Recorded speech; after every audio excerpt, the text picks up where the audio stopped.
this working? Yeah, this works. Thank you. Please be seated. I want to first of all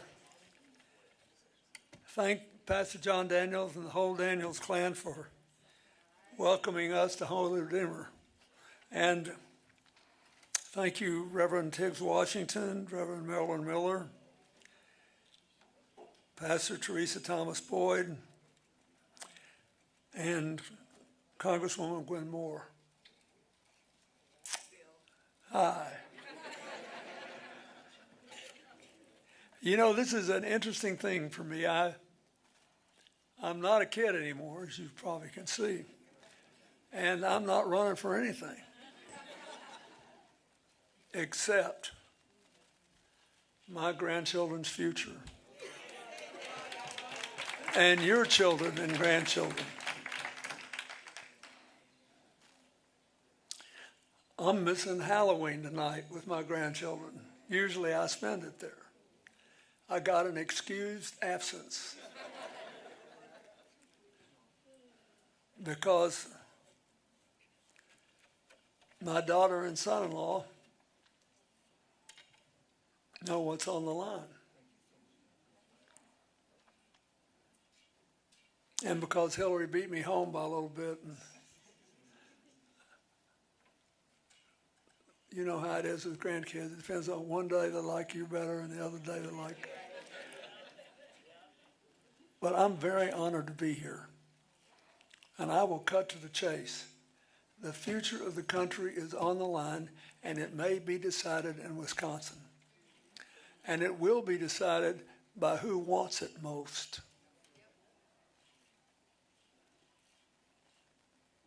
Who will turn out? There's still people who could be swayed who aren't planning to vote.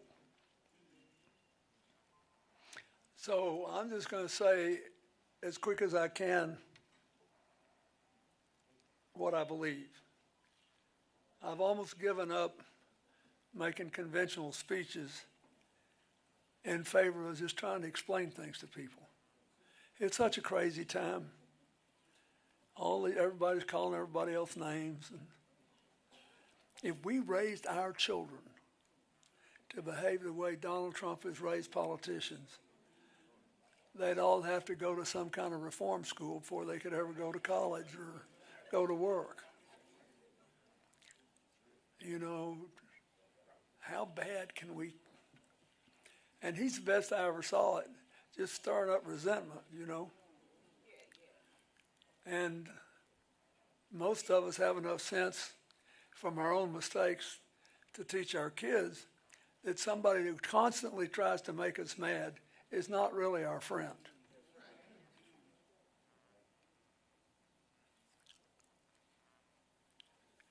I even learned in college about the medieval Prince Percival, or Parzival as the Germans say.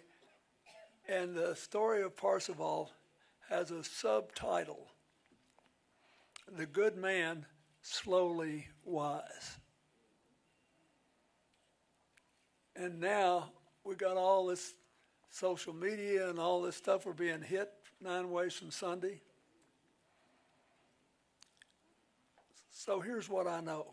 First of all, I'm unusually qualified, I think, to at least tell you what I think, because I'm familiar with the job that Kamala Harris and Donald Trump are trying to get,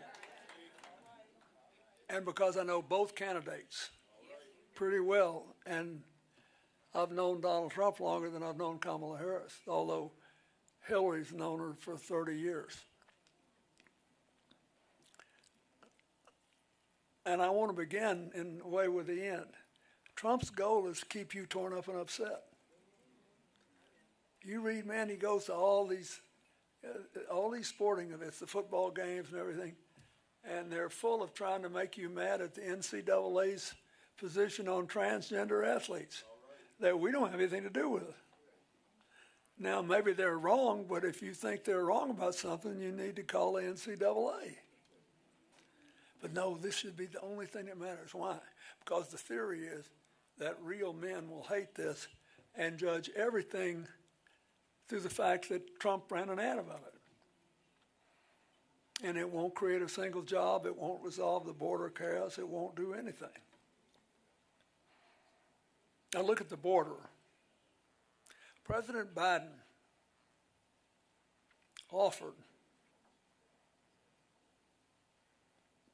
a border compromise that Kamala Harris strongly supported.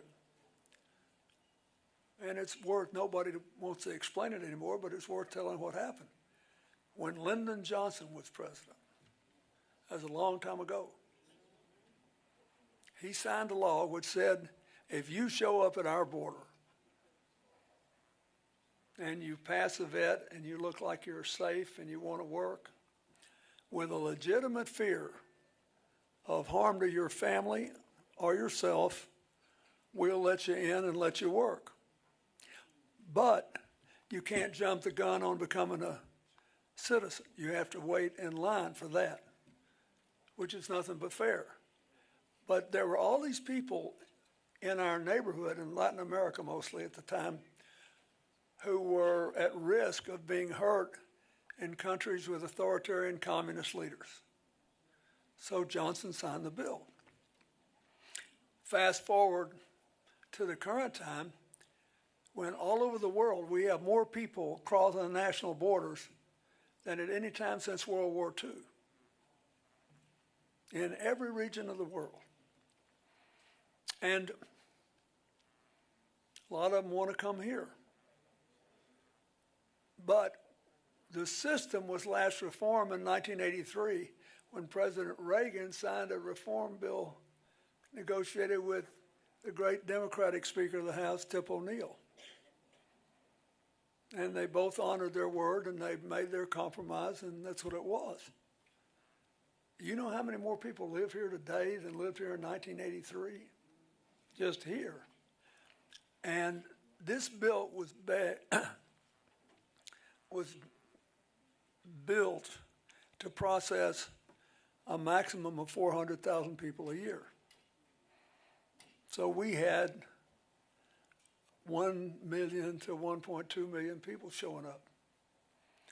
Now, we got folks in this audience that handle big budgets, have complex management questions at your houses of worship, but there ain't nobody here who could run over 1 million people through a system built for 400,000 and not have some leaks. Now, nobody ever says it. Nobody just says, here's the simple problem. So President Biden said, look, what we need is to go back to the standards of the law. If you've got a legitimate fear of danger to yourself or your family, and you do not have a criminal record, and you do not present a threat to people based on any reasonable vet, then you could still be eligible. But we're going to have to limit how many people we can handle every year now because we didn't build it bigger. So you may have to wait a little longer to get in. He said, I will do that if people can live not luxuriously, but in a simple but clean place on the border so we never divide children from their parents again. And so we can actually vet them properly. And everything was going on. People said, God, can you believe they're doing this? I mean, we reach the point where we're surprised when Congress does anything by agreement, right? So they're going to do it until this screaming voice says, you can't do that. Who said that? Mr. Trump. And why did he say it? Because I need a problem. I need a problem. I don't need a solution. I can't have people happy. People got to be torn up and upset and mad at everybody. That's my brand. Nothing good happens unless I did it. I got to think about it today. It was a pretty day, you know, and I came over from Michigan. It was a little warmer there. And I was looking at this beautiful day, and I could just say, it's a beautiful day. And if Donald Trump were there, he'd said, I did that. And then if you said, but it rained just 2 days ago, he said, I know, but if I'd been president, it never would have happened. Now we're laughing, but that's essentially what the deal is, right? And he's as good at it as anybody I ever saw in my life for people who need it. We just saw the end of the World Series last night. And I'm from New York, so I didn't like the end too much. But I'll tell you this, it'll be a long time before we ever see a team play any better than Los Angeles did in these last 5 games. And everybody who loves baseball has to admit, whether you were for the Yankees or not, they were just great. And that crazy inning where they won 5 unknown words, it looked like God was on their side last night. But the point is, if you liked it, it was thrilling. Why? Because even in that crazy inning, the rules prevailed. They all lived and played under the same set of rules. And almost every one of you, if you go to a church or a mosque or a synagogue or a temple, you hear sometime during the week about the best rules for living a good life, the best rules for taking a tough problem and trying to work through it, the best rules for atoning and admitting if you did wrong and then how to be restored to your life and your family. We hear that. And that's what has enabled our society to grow and change and still be faithful to our basic values. Donald Trump doesn't believe that. And we once had a president, Dwight Eisenhower, a Republican, who people of a certain age, like me, were taught in school that he warned us about the military-industrial complex and not to forget about our civilian constitution. But he also did something else that today is more important. Eisenhower said, when Joe McCarthy was running crazy, you've got to be a certain age to remember Joe McCarthy. But to the younger people here, he was a senator from Wisconsin. And he kept saying, oh, there are all these communists in the State Department, they're running wild. Well, name 3. Oh, there are all these. He never got around to that. Turned out they did find one. But I mean, he smeared the whole State Department, scared everybody to death. And Eisenhower said, you know, keeping a democracy is not easy because it requires a set of rules and a set of discipline and a commitment to fairness and the facts. And I don't know how long we can save it.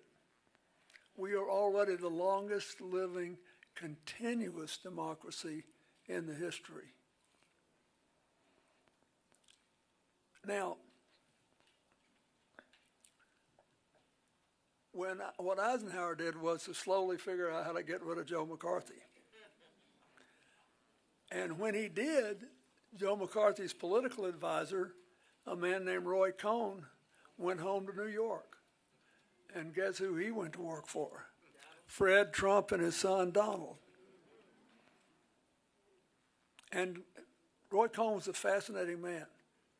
He was Jewish and he was gay, but he supported homophobic, anti-Semitic politicians. And he had some basic rules. Always deny anything they say about you. Deny it. No matter how much proof they got, just deny it, and deny it, and deny it, and deny it, and then accuse other people of doing what you're doing. Sound familiar? And he did it. And he never dreamed that he'd have a student as good as Donald Trump turned out to be, sitting right under his nose. And you got to admit, he's really good at that. I mean, he's good at making people feel insecure. He's good at making people feel suspicious. He's good at making people not like each other. it's not good for democracy, even if you win a bunch of elections doing it. One of the most troubling things to me is the other day Trump was caught in a Zoom talking to a very conservative Christian group, and he said this. He said, you got to get off the sidelines and vote if you want to make America great again. But if you do it just one more time, I'll have it rigged by next time and you won't have to vote. Now, I am authorized to promise you that if Kamala Harris is the next president of the United States and you don't think she's any good and you vote against her, she will honor the vote of the people. And that is a very big deal. That is a very big deal. And, you know, there are a lot of jokes, some of them too off-color to tell tonight, but not all, that end with a punchline, who are you going to believe, me or your lying eyes? And we laugh because it's an absurd question, except in Trump land, where the answer is always, to heck with my lying eyes, whatever you want, Master, I will believe it. Poor old J.D. Vance, I felt bad for him the other night. Every time I say this, one of my alleged friends always points out that, well, he went to Yale just like you and Hillary. I said, maybe so, but we didn't forget arithmetic when we got, because he said, finally, after he was already vice president, I mean, he slipped through the noose, and he finally admitted that he thought Trump had been robbed of the presidency in 2020, and he really won it after all. And he waited a long time to cave, but finally he caved. His lying eyes had no more influence. Now that's dangerous. Because last time there were people, including these generals you've been reading about, and half of Trump's cabinet the first time who won't endorse him, and all these military leaders, the last 10 secretaries of defense. They say this is a bad idea because you cannot run a democracy and ignore the law, try to throw people in jail you disagree with. I mean, you think I like dealing with all those guys that were calling me names for 8 years? It never occurred to me to sick the Justice Department on them. Never. I thought, if I'm not good enough to win an argument over the long run, I got no business doing this job. We got to play by the rules here. So this country, now let's be upbeat, this country has the best future prospects of any country on earth because of our diversity. Because immigrants have helped us grow. For every 6 new immigrants, every 5 new immigrants, 6 new jobs for native-born Americans are there.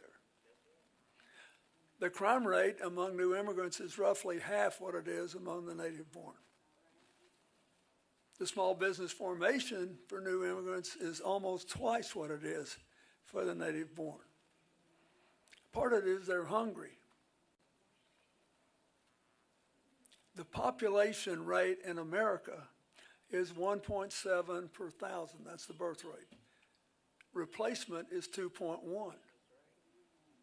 How can we grow? Look at how Detroit and Milwaukee and all these other cities in the Middle West that were hurt so bad by the decline of manufacturing are going to be able to grow with getting rid of all the rusty pipes in cities and giving our kids clean water to drink.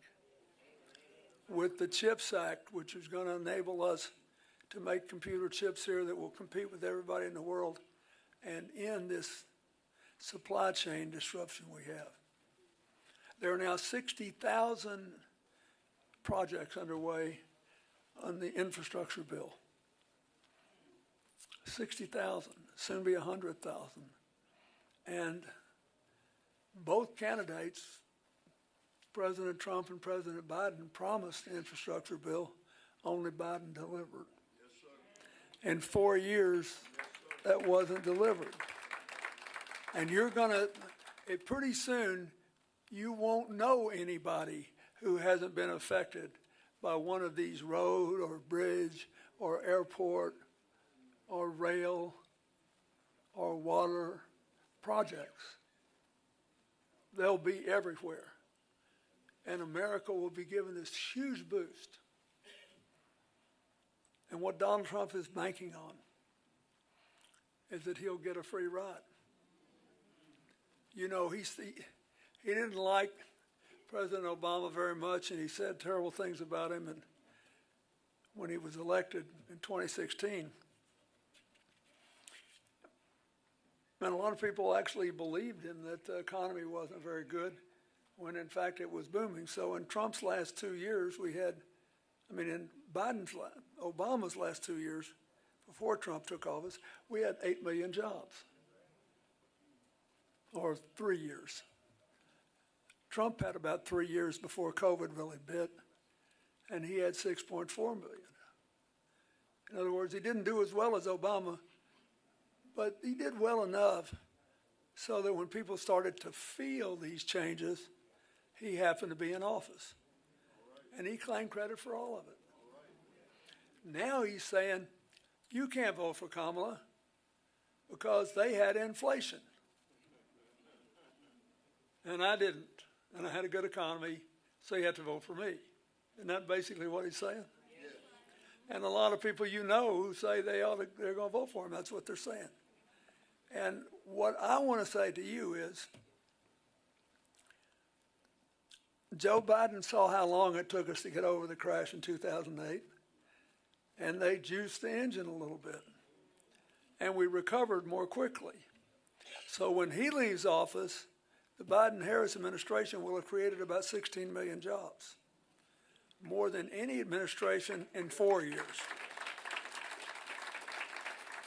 Dare I say it, even more than we created in 4 years.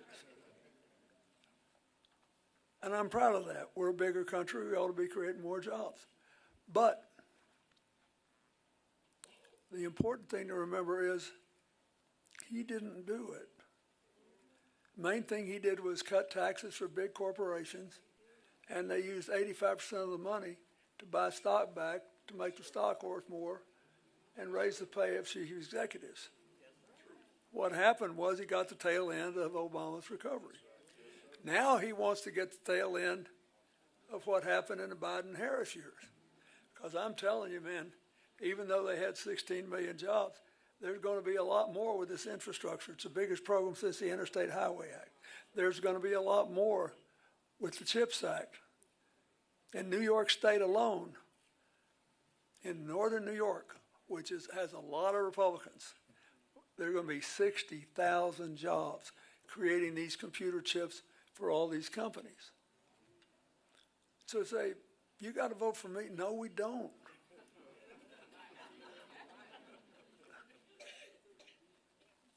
So what's the point of all this?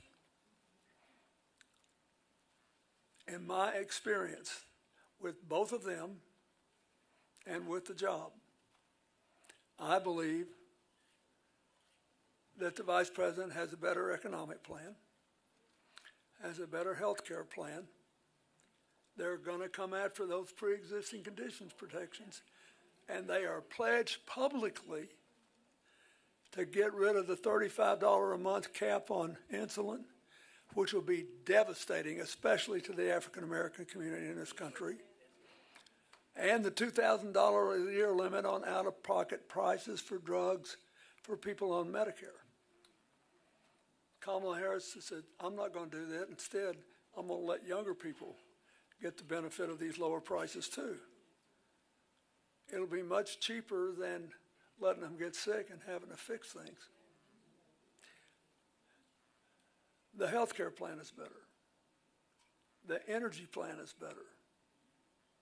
We do all know that gas prices are coming down. You've all noticed that, right? That's because we're producing more gas and more energy than we consume.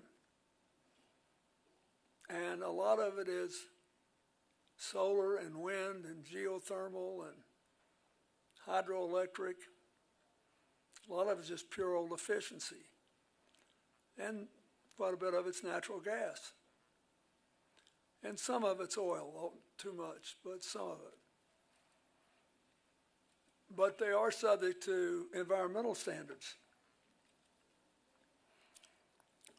Donald Trump just promised oil companies that if they'll give him $1 billion, he'll get rid of every change made in the Biden-Harris years for $1 billion. That too is on record. I didn't make that up. And it's not right. It is not right. It's not only bad economics and bad for the environment, it literally will cause real problems because we'll have less energy than if we stay with what we're doing. I was in western Pennsylvania the other day, which is, was one of the centers of the original oil economy. And in eastern Pennsylvania, they got the Marcellus Shale where a lot of the natural gas comes from. But they have more people in western Pennsylvania by far working in solar and wind than they do in coal. I mean, by light years. We got to do this together.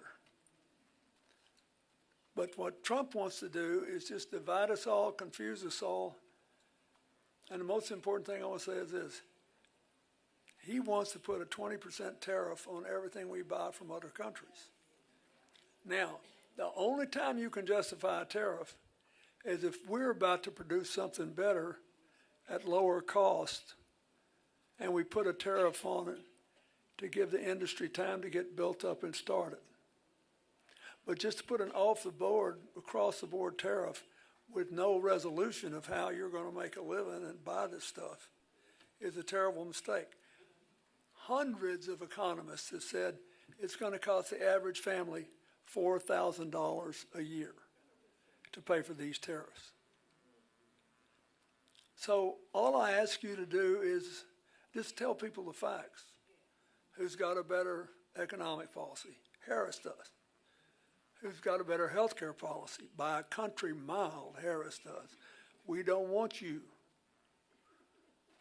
to stop these limits on insulin and out-of-pocket medical costs. Who's got a better education policy? She does. We don't want to shut down the Department of Education. And who's got a better energy policy? She does. So this is not a close question,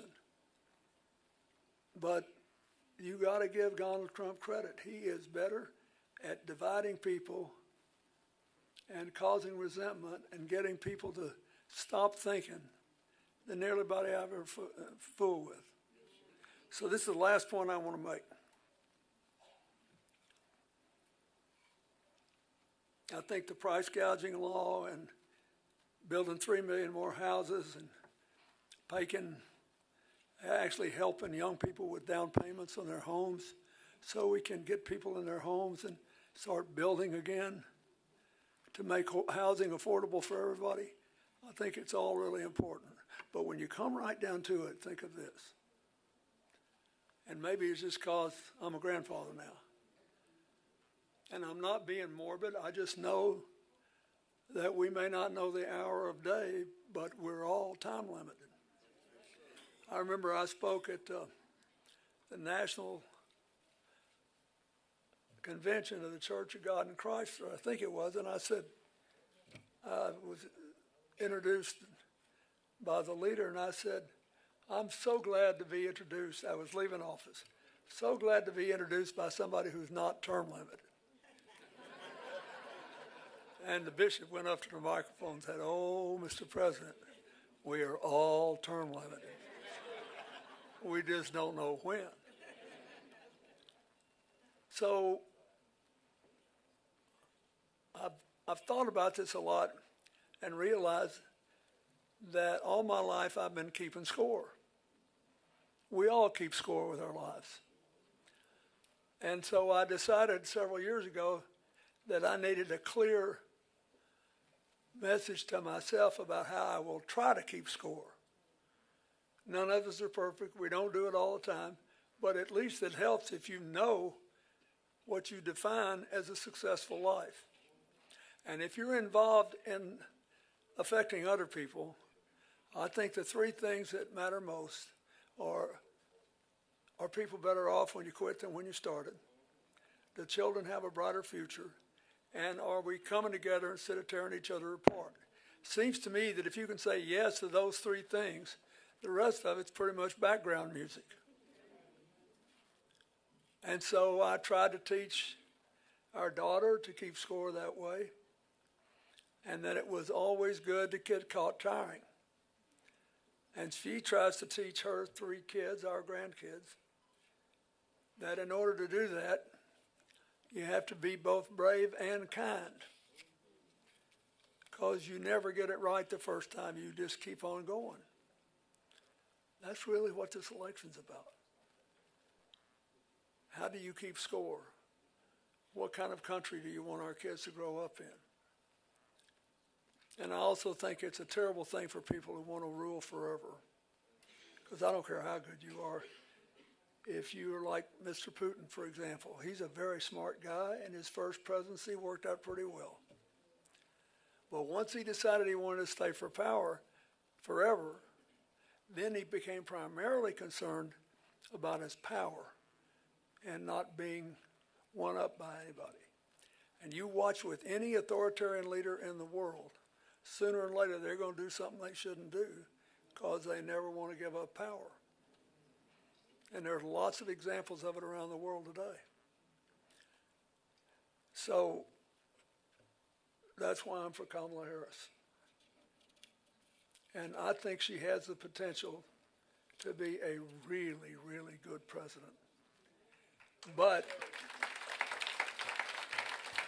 And I know America is the best positioned country in the world for the next 30 or 40 years. But to do it, we got to make the most of our assets, seize our opportunities, beat back our problems, and do it with a system where we all live under the same set of rules, because we know different people make better decisions than lone geniuses or homogenous ones. That's what this is about. And it's been a great honor for me to try to do right by my grandchildren in this campaign. I love being president, and it's a good thing we had the two-term limit, or you'd have had to carry me out in a pine box or beat me, but it would have been wrong. I believe in the two-term limit. I think we should all honor the obligation we have to give another generation a chance. So please do what you can, because the whole thing may come down to Wisconsin. I don't want you to feel any pressure, but I do. I'm not being truthful. I want you to feel the heat every minute between now and Tuesday and go win us a great victory. Bless you.